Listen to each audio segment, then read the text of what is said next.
Let's talk about shopping ads and whether they might be right for your e-commerce business. Shopping campaigns are designed to work like bread and butter with e-commerce sites. They don't always work though, so let's talk about when they work and what you should know.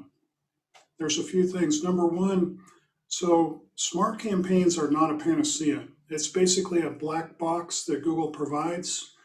I've seen them work occasionally, but we're still having better luck with conventional shopping ads. You have more control on the targeting, more visibility into what's going on with the campaign, and more ability to optimize. If you're going to try smart shopping, it's a good idea to try it first once you have a feed set up. So you have a baseline, then you can test that against a manual campaign.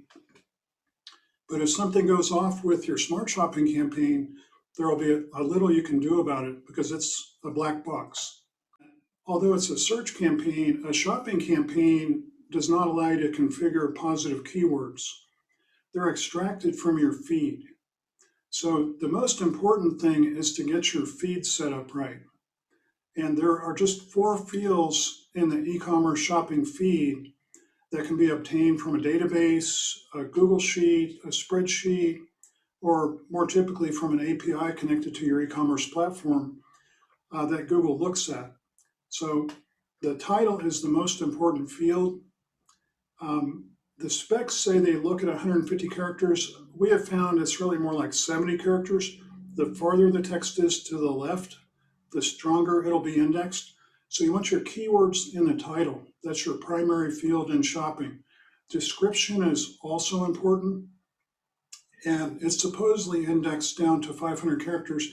We found about 140 characters are actually meaningful in the description. Then your product type field allows 5 levels of hierarchy, but just the top level is indexed. The other 4 levels may be useful for organizing your product.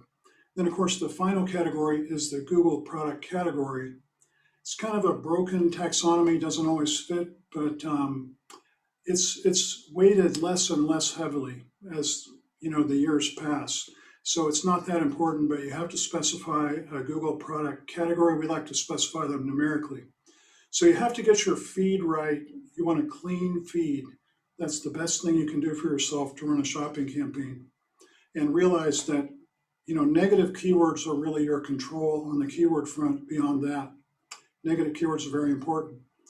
So with knowing that and the 4 fields that are spidered, you want to size your campaign. Next point is size your campaign to fit your SKU base. If you look at how many products are in your SKU, you can calculate how often a SKU is likely to be served, assuming they were all evenly distributed. So the bigger your feed in relationship to the budget, the longer it's going to take to optimize. So I like to break campaigns out into smaller campaigns, at least initially, until we understand how the products are likely to serve.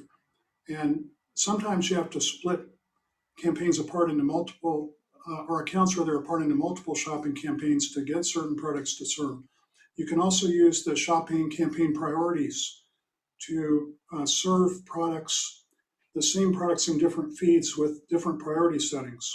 There's a lot of articles about that. But the big thing with shopping is, you can't come out with a resold product that's widely distributed, throw a Shopify site online, work off 25-30% gross margins, and expect that a Google shopping campaign will make your e-commerce site a success. It's really a lot more competitive than that now. And if you can work with products that sell for over $100, $150, or they have a higher gross margin, you'll have a much greater chance of succeeding with Google Shopping. So I'll have more videos on all this. If you found this helpful, feel free to click like, and you can also subscribe to our channel. Helps us grow it. Thanks, and I'll see you next time.